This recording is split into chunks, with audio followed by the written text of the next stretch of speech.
All You're right. okay with it? Yes, I am. Okay. So this is the live feed here. Okay. That we're doing. Hey everyone. Hi there. So this is just kind of like my background. Oh, this All is expo and then this is attendees, what it's just going want to look let you like. know that Okay. Chef Rosendale's demo So demonstration will be happening on the main this is what demo I'm doing. stage in 5 minutes. And then this part is Rich together. Rosendale on the stage, demo stage in the back of the hall in 5 minutes. Sure. Okay. Here it goes. Awesome. Oh, we should get Yes. started sooner rather than later. Sure. Okay, so you ready? Absolutely. Okay.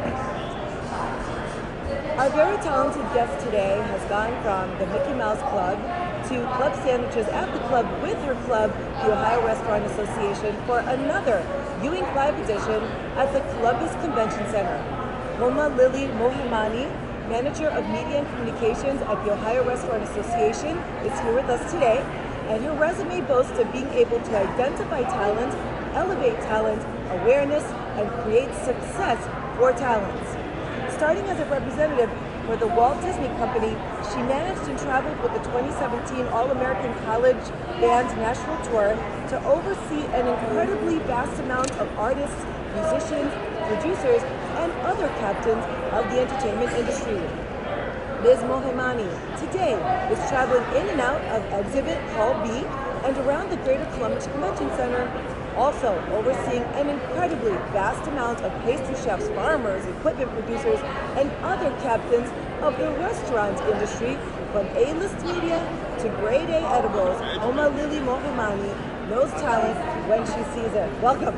Thank you. I'm happy to be here. Okay, so as you know, I was up here yesterday. Yes. And the convention center was also hosting OhioCon. Yes. So talk about talent. Right? There's a lot of characters. Right. So how surreal was it to walk amongst anime characters and furries? You know, we actually have had this show at the same time as OhioCon, probably the last few years, so they're familiar faces to us. And coming from a Disney background, I've worked with many characters in my past too, so to me it's just, you know, just showing that there's room for everyone. And it's entertaining, so it's fun. It's good to see there's creativity in everything, whether that's in the culinary world or it's in the creative arts world. Right, exactly. And that's why I think you're such a great person for today's content, because really, like, you've seen talent going from the entertainment industry now looking at it, the restaurant industry. So it's like you kind of encompass it all. And that's one of the things that really strikes me as the level of talent that we see now in the restaurant industry. I mean, I'm sure you've noticed it grow. Can you tell us a little bit about why you think that talent is exploding? I think there's a combination of many different things. I think social media is a huge influencer, and that goes to say for every industry. You see those videos, those tasty videos online, everybody loves them when they're saying, yeah, at the end. I mean, if you just go ahead and watch that, you can learn a great recipe in just 30 seconds. So the fact that information is being shared incredibly quickly, people can learn quicker, they can share their talents quicker. So I think that's something to consider. Also, there's just a lot of just interest in small businesses and in sharing your talents in that way as well. So in the restaurant industry, not only are food trucks are a thing, brick and mortar obviously for many years. Yeah, there's actually some food trucks here inside. There are. We've got Schmidt's truck and Megabytes as well. But now there's pop-up locations. I mean, there's food halls where a establishment can win a contest and get funds to open up a concept. So there's just many different ways to break into the industry and find new talent. Just like an artist or a casting agency is going out and hosting auditions, that's going down and trickling down into the restaurant food service industry in a way. So it's exciting, and you never know who's going to be the next Michael Simon. You never know who's going to be the next Master Chef. You never know who's going to be next. It's exciting. And there's a demand for it. I mean, there was a ramen pop-up in my neighborhood, and the line went down the block. It was insane. Oh my gosh, yeah, ramen's huge right now. Well, it's a visually appealing thing to take a picture, right? It's got noodles, it's got chives, and then half a yolk, egg yolk. So, people love love food and they love to eat out. And now even more, they love to prepare their food comes from. It's all about an experience and relationship. It's not just about putting calories in your mouth, although I love calories, right? But it's all about the experience. Right. We need them to live. Okay, so your tool for this week's edition, as we said, is talent. And you don't really hear about a career as a talent manager. And what I mean is talent management is not just the simple human resource key term that we will come across. It's also a commitment to hire, manage, develop, and retain the most talented, excellent employees in the industry. In fact, talent management plays an important role in the business strategy since it manages one of the most important assets, or arguably the most top of the company, its people. Clearly, the Walt Disney Company is in most respects highly successful because they invest so much in talent management. What is an industry trade secret that you picked up along the way that you now use in your position with the Ohio Restaurant Association? It's a great question. I think one of the things that I learned working for Disney, and that's trickled into everything that I do today, is right at the start when a Disney employee is hired and they call them cast, they become a part of the story. That was something really big that Walt Disney did. They weren't just an employee, they weren't a worker, they were a cast member. They're part of the show, they're part of the production. That doesn't matter if you were picking up trash, making cupcakes, or you were actually an entertainer, a singer, a dancer. That's something that's really important. And they teach that to you right when you start. You can say, oh, you drink your Kool-Aid a little bit, but that's how you make a great culture. You put your people first. If they're happy people, happy owners, happy customers. But you teach them about the culture, about why they do what they do, and just give them the basic tools of customer service. And I think that goes a long way, rather than saying, just get in there, start making money. That's not gonna help them, and that's certainly not gonna help you. And so when that goes, when I left Disney and now still in the hospitality food service industry, I think that's really important when we're talking with members that join the Ohio Restaurant Association. You explain to them what we do, why we do what we do. Or same with the expo, even if it's telling them the right hashtag every time. It's really important, and that's the consistency is really key. How you say things that relate to your brand, that's really key. And if somebody's able to buy into that and then go out into the world, and we're all salespeople technically, right? But they're selling not just a product, but an experience. And that was another thing with Disney too. You're selling magic, you're making memories. You're creating happiness. And I think that's really important for any industry. It doesn't have to be magic and happiness. You're creating a feeling and you're connecting with someone. So I think those are some things that are really key to teach an employee or a cast member right off the bat. I like that though, because that kind of appeals to our need for belonging, right? Maslow's hierarchy of needs. And knowing that you're a cast member, you're part of the story, you're part of the magic, really gets us to feel like we belong there, and it makes us feel good about doing what we're doing, whatever that role may be. That's right. Yeah. So the restaurant food service industry isn't necessarily my passion, right? So my passion isn't to open up a restaurant or learn new recipes, although I love eating. But my passion is the storytelling aspect and sharing those stories, but it's got to be in the context of your brand. So I might share a great story, but it's got to be in the context of our industry, of our brand, and I could do a similar thing at Disney or another company, or I could do it for Nationwide, whoever. But you've got to just be mindful of your audience. Right, absolutely. Okay, in a recent article for Forbes, Dr. Thomas Chamorro from Music, I'm probably not saying his name completely correctly, but Dr. Tomas, an international authority on personality and talent management.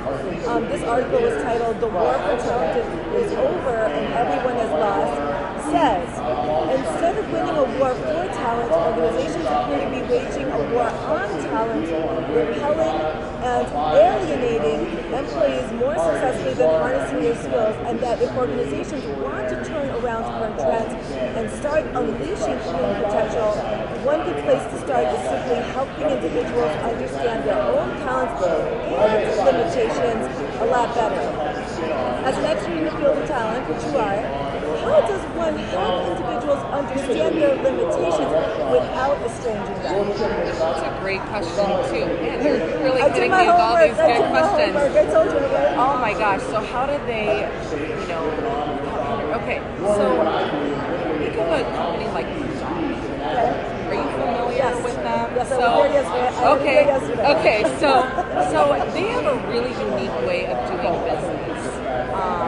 Starting from their company overseas, I mean, they do all sorts of crazy PR stunts to get the word out about them. But then they also have a business model that reflects their culture. So their culture is about putting the right people on the bus, which is a term from the book Good to Great. I don't know if you've ever, it's all about talking about, what makes a company good and makes them great from good. So putting the right people on the bus is really important. I think they have a really good knack for that. So they hired a person, it's their now USA CEO, Tanisha Robinson, who's now a member of the Ohio Restaurant Association. She won one of our Rising Stars awards last night at our gala. So they gave her the job of some crazy title like chief guru or something. She had no background in beer. She had no background in beer sales. I mean, but they saw something in her and put her in the right location, knowing that maybe she doesn't have that experience just yet, but they saw potential in her. And then also they have a business model that reflects that. So their employees, so this is not necessarily management below, they're involved in a profit sharing, business model, which is really an incentive for them to keep feeding into that positive culture of teamwork. And so I think that's, they're not just wage slaves. Right, they're not. Right, they're a part of it. So, and somebody might say, oh gosh, I want to be Tanisha's, I want to have her job, right? Let's say they serve, they work for the hotel and they say, I want to be CEO someday. Well, of course, anyone can be, right? But I think if there's a good company, they say, okay, you want to do that? Well, no path is the same, but these are some skills that you can learn that will help you grow. And your path is necessary. They might realize, I actually don't want to be CEO. That might be not my gift. My gift might be, chief marketing officer. So it's just something to think about. And I think a good leader will take the time to get to know their people. And want to help them grow, in the path that they're passionate about, while also guiding them about some of those things that, maybe they're not as strong in finances, or something that maybe they need to go take classes. So knowing their talents and putting them in the right place in the bus. Right seats in the bus. And if that doesn't happen, and if you don't let them, maybe you got somebody in the right seats on the bus, but you don't give them enough time to learn about the brand and adjust. I think that is almost just as important as getting the right person. You might get the right person, but you put so many expectations on them, you put deadlines on them, which I'm not saying deadlines are important, but if you pressure them, then they feel like they've already failed. So I think giving them time to grow is really important. And I'm fortunate that in the last 12 months of my role at the Ohio Restaurant Association, they didn't expect me to grow our Instagram followers in a day. Give me 12 months, and now we're considered an influencer year, right? Did I know that I was going to be able to do that? I didn't know, but they believe in me. That's right. So those are some things to think about. Okay, and so today we're here at the Midwest Expo, and there are so many talents here. How do you go about deciding which ones get invited each year? My goodness. Well, it's a combination of different things. So, each year as the show gets better, more people want to get involved. So we're in a good position now, I think, especially this year's show, where folks are coming to us saying, hey, we'd love to be able to do a culinary demonstration. One of our exhibitors, for What Chefs Want, they brought in a master chef, which is very rare to find. And he's actually doing a demo right in front of us, Chef Rich Rosendale. So that level of talent, Yes, he's got connections here. That's him. Absolutely. Yeah, he was at some type of resort first, right? Yes. If you see on our Instagram page, he did a selfie video for us, and he was saying how he has many fond memories of Columbus. So, but somebody like that, we may not have been able to get on the board Yeah. You know, we're not the National Restaurant Right. Association show. Right. But because we had What Chefs Want as an exhibit last year, they had a great experience. Now they're back with the bigger booth, and they brought us a master chef to be able to, you know, show to our attendees. Yeah. So it's things like that that's really important. Connections are the most important thing. We do seek out certain folks from time to time. We try to make sure we have a diverse, you know, seminar session, diverse exhibitors here. But it's really great when they start coming to you, and that's a sign that you're doing the right thing. That's really a sign too. And one thing about talent that I wanted to go back to your other question that I remember. You know, every industry right now is really struggling to find people. I don't know if you not aware. You know, we're really struggling with immigration. I know that's a really big topic to bring up, but the restaurant food service industry is really struggling to find workers. We've heard of locations closing because they just don't have enough people. And so it's not even about finding the right people, it's finding just bodies to do the work. That goes for retail, you know, it's really all over. And we're not having enough people that really want to work those great jobs. And restaurant, you know, Chick-fil-A's paying like $16 an hour. You know, so it's trying to find just people in general. And the Ohio Restaurant Association, we do get involved in the lobbying, and we've gone to Washington D.C. to lobby on behalf of immigration and say, hey, we need people. We need people who want to come here. We need people to work to keep our restaurants and our food service. Like the farming industry also. Yes, we need people. And you, believe it or not, we got Rusty Bucket, Cameron Mitchell, team members, top level executives. They're flying out to Washington D.C. with us saying, hey, we need a solution. So that's just something else I wanted to make sure that we got out there. Sometimes it's just talent isn't just having human bodies. It is, it's sometimes just the basics. Okay. So talking about your organization, the Ohio Restaurant Association, in the About section, it says that ORA, which is the acronym for Ohio Restaurant Association, was founded on thought leadership and focused on finding sound business solutions for our members. We offer advocacy and education, events and programs, in addition to providing a robust selection of cost and time-saving products and services. We have an entire team working on your behalf to promote, protect, and partner with your success. And they've been doing it for about 100 years, which I didn't know.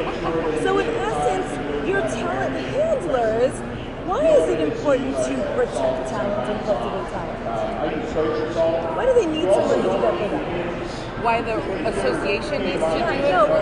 Yes. Why does talent need to have people to cultivate it, to advocate for them, to protect them? Yeah, I think there's a couple different ways to explain this. So there's one, the talent at the Ohio Restaurant Association. You know, there's been a lot of transition. And so 100 years is a long time to even for any company to be around, much less an association. And this is a throwback, but in historical times, you know, when Benjamin Franklin was around, not kidding, associations began because they were networking. You know, it was for networking purposes. And so that's a lot of times what associations are. It's all about making those connections with relationships. Now, we offer products and services that are specific to the restaurant food service business, and we have tried to find a lot of people in the last couple years to bring in as top talent, young talent, fresh talent. Sometimes restaurateurs and folks in associations tend to be older generation. There's nothing wrong with the wisdom that comes with that, but there needs to be a fresh perspective on how to market in associations. It's kind of dying out because it used to be the good old boys club where join it because you got to join. It's not like that anymore. Millennials aren't going to buy that. Gen Zs are not going to buy that. So we need to find creative ways to attract people to work at the ORA, which in turn is going to attract our members. So that's something to really think about. And if we offer our members, which are restaurant owners, food service operators, or they're an accountant that works in the restaurant industry, or a lawyer that works in the restaurant industry, we're attracting them by offering them products and services, and their businesses are going to succeed, and then our industry is going to succeed, and our whole economy is going to succeed. Because in Ohio, we're the third largest employer, restaurant food service businesses, Wow. We've got over 500,000 Wow. that are working in the industry. It's amazing. So it's important, and it's all connected So together. you cultivate talent to help lower synergy. Everyone helps elevate each other up. And then there could be people who are outliers who may not even make it without you guys being able to cultivate it and support them. Absolutely, yes. We work with folks that are interested in getting into the industry. So this show, this Mid-America Restaurant Expo is a perfect place for somebody who's thinking, oh gosh, is this what I want to get into? And maybe they find out, I don't want to do a brick and mortar, I want to do a food truck. They go speak with the Food Truck Association. So it's for them, but it's also for folks that have been around 50 years, 75 years, 150 years. So we've got some members that have been around for a long time. So if they're successful, if they're finding the right people, if they've got the right solutions to run their business, we're successful. And the coolest thing about my job is that I get to share their stories as a storyteller. It's a really feel-good thing. A lot of us worked our first jobs at like a Sonic or a Wendy's or a Donato's. I told my kids I was a waitress, and you were a waitress? Right? I was like, I loved it. It was the best way to put myself to college. Right, and look at you now. You learned the basics of customer service. Yes, absolutely. You were talent at that time. Yeah, maybe you weren't getting a paycheck like a CEO, but you were learning the basics, and that gives you the tools to be successful in life. And what a cool thing to have as a part of your story. And then now you take out your kids to eat, and it's just like never-ending story. So it's really fun, and the restaurant industry is sexy. It's fun. Sure. It's fun, and we have so many great places in town to go eat, and there's great people. Great people. Yeah, really. Okay, so speaking about talent, you yourself possess a talent. Other than identifying and growing it, you're a singer, right? Yeah. Oh my gosh, how'd you find that? You were in a Michael Jackson video. Yes. Tell us about how that happened. Oh my gosh. Yeah, so I do write music, right? So we all have different things that we do outside of our day-to-day jobs. That video, after Michael Jackson passed, I was really sad. I mean, like most of the world, it was just completely devastating. And then they did the whole This Is It movie, and then they produced some albums after his passing. And from one of the albums, they decided that the song Behind the Mask, they were going to do this worldwide campaign finding fans to be in this music video. And so thousands and thousands of people submitted, whatever it was their pet hamster, or it was like a flash mob. And I was so bad. Like, I was like, I need to be in this video so bad. Like, I prayed. I was like, please, God, put me in this video. My parents like, there's like starving children in China. There's like other important things going on. I'm like, no, you don't understand. I need to make this video. So I actually was crazy, and I tried to find like who the producer was. I mean, I was willing to write a letter, send blood samples, and whatever they needed to get me in this video. And I didn't hear anything back. And I thought, oh gosh, I didn't make it.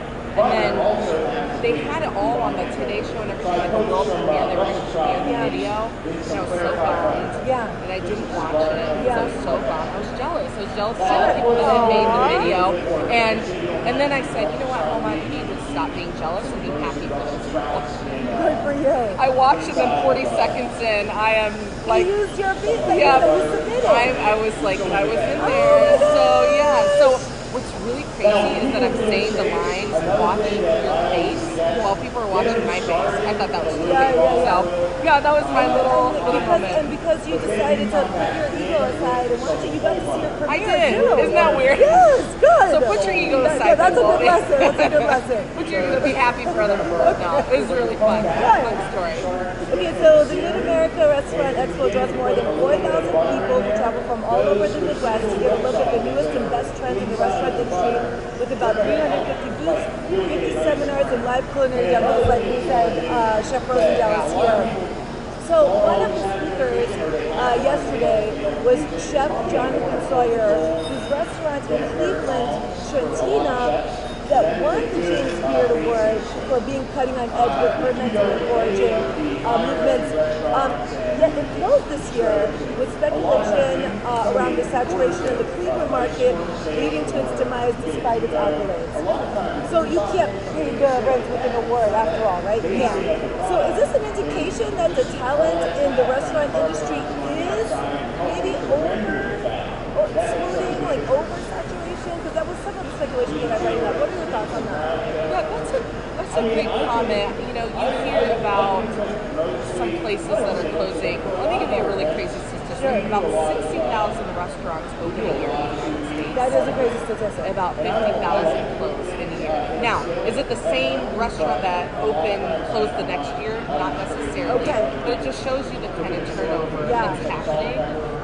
I think if a company has a great brand, if they give themselves time and they're not trying to rush to open, we had a couple breweries in town that, you know, they opened up, big hoo-ha, lots of fanfare, and then they just try to do too much too fast.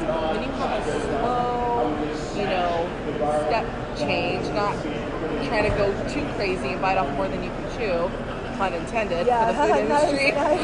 I think that's just something to think about. And remember when I was talking about time, giving that person time, giving your people time, giving your business time.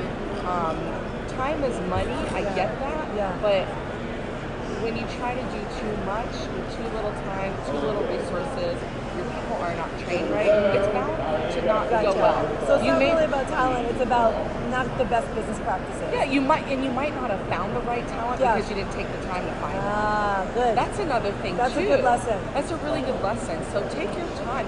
What's the rush? Is it worse to find someone quick and then put them in there and realize they were a complete disaster, did not fit your culture? Plus you spend a lot of time having to train them, supervise them, blah, blah, blah. Right. Or take the time, invest, and invest in that person and become successful. Now, you mentioned about oversaturation, so that's why I think maybe some of the food halls are opening. It's giving some of those smaller, you know, companies, giving them an opportunity to showcase, do they have the chops to keep their place open in you know, a food location. So there's a couple places in Cleveland, and then Bud's Dairy Hall is going to open up soon. That building on work. Yeah, exactly. So, you know, that's a really lengthy process and application to be able to get into that. So they have like different restaurants having a food there? How does that, I don't know how this works. Yeah, I don't know all the details specifically about that one, but I know that they go through applications, they do culinary tasting, and then they say, okay, we think that this person or this group has the chops and the talent and is going to invest their time into being successful here. But they didn't just say, oh, the first 5, all right, we're going to put them in there. It doesn't work that way. And you know what? It might not have fit, that model might not have fit for those that are applying. This might be their first step in getting into the industry, and then maybe they'll have their own brick and mortar someday. What's cool about the expo is there's a lot of little companies here. A lot of little suppliers, farmers. There was a 4th generation farmer over here too. Really cool, from Kentucky, really cool. And they're trying to break into the restaurant industry, and farmers are asking to connect with restaurateurs. So we're making that happen too. So it's not just about local economy and local farmers. I always tell people you have to support your local farmers. You just have to. And a lot of places are doing that. So it's really fun. The connections are really, really cool. I have a couple more questions. I know you got to go for another interview. Okay. So there was an article in the Columbus Dispatch, and you were quoted as saying about a restaurateur named David Stein, who opened 4 restaurants in a year in Knox County. Amazing. That, it's no small feat to open 1 restaurant, let alone 4. And from deciding the restaurant's concept and menu to hiring employees and taking care of all the legal necessities, it's a lot of kahunas, I think is I don't think we're public radio, because I can't say that one, to juggle and still find time to enjoy the process. So let's talk about talent and balance. If we assume that we possess talent, when do we know when to stop driving, pushing, striving, working, etc.? Because myself, I know I'm highly motivated at this relentless pursuit of the goal. How do we keep our talent from not turning into madness, or as David Stein himself was quoted saying in the same Dispatch article, I do tell people I'm clinically insane. How do we know how to get that balance going? Oh gosh, I think that differs for every person, how they, how they function and do things. David Stein does what David Stein does, and he opened 4 restaurants in a year. And then there's Cameron Mitchell, who does other amazing things, but differently and different management style. I can only really speak. I've never opened a business, so I can only speak from personal experience. I'm really an adventurous person in my personal life. Like, I just got a Jeep Wrangler, and I sometimes like to go like hiking just on a whim and do things. But in my business life, I like to plan things out a little bit more.